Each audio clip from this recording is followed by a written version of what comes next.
What I'm about to talk about is messy, emotional, and it's playing out in real time across social media. Some of the claims flying around, who started what, who sent what, who's responsible for what, are not fully provable from the outside. So I'm going to stick to what's actually been said publicly, what's been posted, and what people are reacting to. And I'll flag the parts that are still alleged. So here's the situation. You've got Jiaoying Summers, a comedian who also runs a club, the Hollywood Comedy, and you've got the Kalogeras sisters, who are massive online. Yeah! I was a little nervous at first, but Noah did such a great job, so this one's actually off to a real start. My mom found a dog in my side drawer this morning.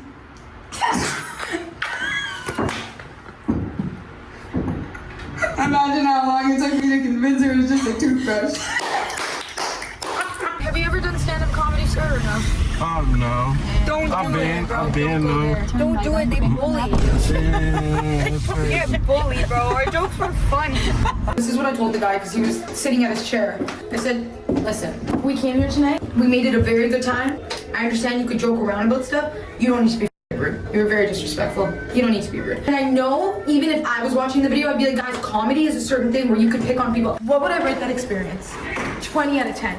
It was a learning curve for me. Pick on me, do whatever you want, say whatever you want about me. I find it funny.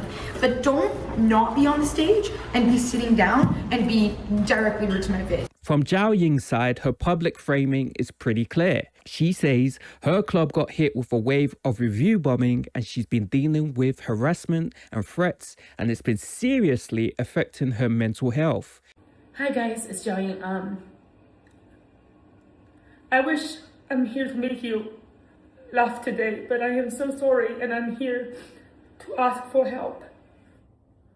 This week, this three influencer called the Kalogeras sisters, they walked into our open mic night. The procedure is you sign up on slotted ahead of time, but our slot was full. Because I'm a woman, I own the business, and my manager is also a woman, so she made arrangement to kindly have other comics to shape their time, which they were so kind and volunteered to do so. So those three can get on stage and perform. They were very loud, disruptive, being obnoxious the whole time. And they were impatient and they were verbally abusive towards my host and tell him, fuck you, get us on the fucking stage. Obviously they cut this part out in their video. And one comedian was at the open mic that he was not a fan of their behavior, and he called them out. And those girls made out stories saying that open mic comedian was my host, and my staff was rude to them, and they were sexually harassing them, and saying that the guy comedians talking about them being on Pornhub, which is a lie. It was a girl comedian said, triplets sounds like a Pornhub search, which is normal for comedy scene. That is stand-up. They came there to mock the art of stand-up, filming everyone without their consent, and lie about their experience, saying that 3 hours we refuse to service them. In her club's official statement, she says she's pregnant and she references being bipolar, basically telling people, I'm not just dealing with internet drama, I'm dealing with real life at the same time. And then there's the other key piece. Comedy people jumped on this fast. Legion of Scants put out a segment about the whole thing. And if you know them, you already know the vibe. They're not approaching this like a courtroom. They're approaching it like welcome to comedy. The floor is sticky. The lighting is bad. I'll give you a little synopsis of what happens. We'll watch some of the video. But they go in and they're trying to shoot a vlog and they don't understand the nuance of like comedy. Like nobody does. Like nobody understands why open mics even exist. Like if you're in that world, like we're in comedy, we understood this part of the process. You go to open mics for a couple of years and you figure it out. People that aren't in it don't understand that it's obnoxious to like talk over comics or to fucking yell at. So or just to film a blog in the middle of an open mic. These girls they're not in comedy. These girls are doing a vlog. Wait, do we have video of that part of the vlog? I figured I wanted to. Do you want to watch Ching Chang's response first? Do you want to watch that? So Ching Chang Bing Bong, so the way you did it. You want to, okay, sure, whatever you think. So they're just not playing by the rules of an open mic. And then all the open micers in the room, which is like, this is like one of their times to get up this week, they take it very seriously because this is the process for a comic. But you don't really know that or really give a shit about it unless you're a comic. No, and also I'm saying you're right. I don't know if do we read this far down? It's please don't take it. Don't take no bullshit from anyone that comes into your space that you built for your community. The dramatics of that also annoy me though, too. I get it, and the dramatics of that too. He goes, "We are in here doing a sacred." Yes, you know, it's like relax. Yeah, that was a real like creek in the cave.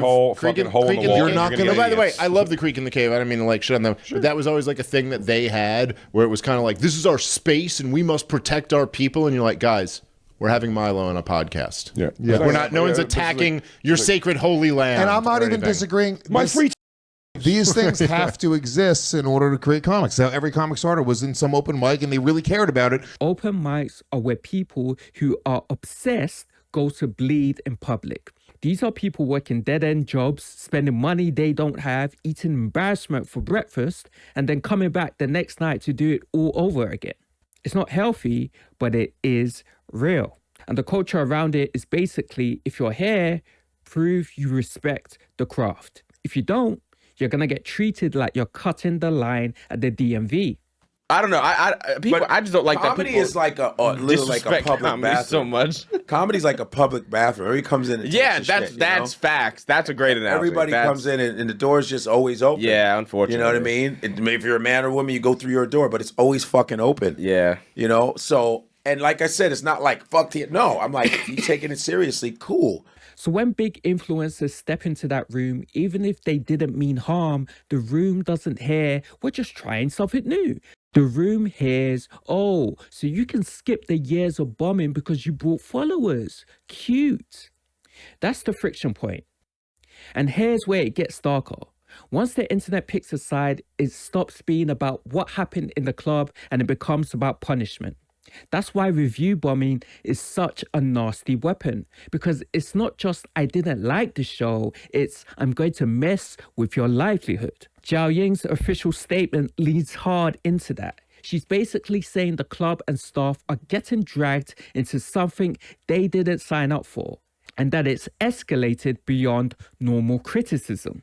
On the flip side, you've also got people defending the Kalogeras sisters on TikTok and elsewhere, basically saying they got treated unfairly, or comics were salty, or the club atmosphere was hostile. The comedy club venue that the Kalogeras sisters went to was extremely unprofessional. Sisters didn't even attack the venue, they just shared their experience. But the club immediately went online, started making accusations and responding all defensively. And that's where it gets messy. There are already reviews calling out the club for similar behavior, like race. As a business, how you respond to like criticism and backlash is very important, and they are responding like teenage girls arguing in like a group chat and like getting sent to the principal. I'm Anna Ranelli, and follow me so that I can romanticize my life. And I get it. If you're not from comedy, the way comics talk can feel like bullying, because sometimes it is bullying. Wearing a leather jacket and calling itself keeping it real. But even if you want to be charitable to that defense, there's still a basic rule in life. If you accidentally start a fire, you don't get to act confused when people are mad about the smoke. You don't have to be the one who typed the threats or wrote the reviews for it to become your problem to address. That's the cursed side of having a huge audience. You don't control them, but you do benefit from them. And that's why Jiaoying crying on camera hit people the way it did. Because once somebody's on video like, I'm overwhelmed, I'm scared, I'm getting threats, it stops being content and starts being, yo, this is a real person. After my first child, I tried to, I survived. So I am currently almost 6 months pregnant, and getting those death threats hourly on my phone, on my DMs, in my Instagram, on my close Instagram, in my email, and my phone calls is causing me extreme psychological stress.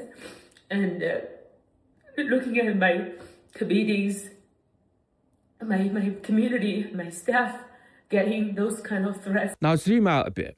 This whole thing is also a perfect example of how comedy and clout are starting to clash more and more. Influencers are used to the world rearranging itself around their presence. Comedy is the opposite. Comedy is the room does not care who you are.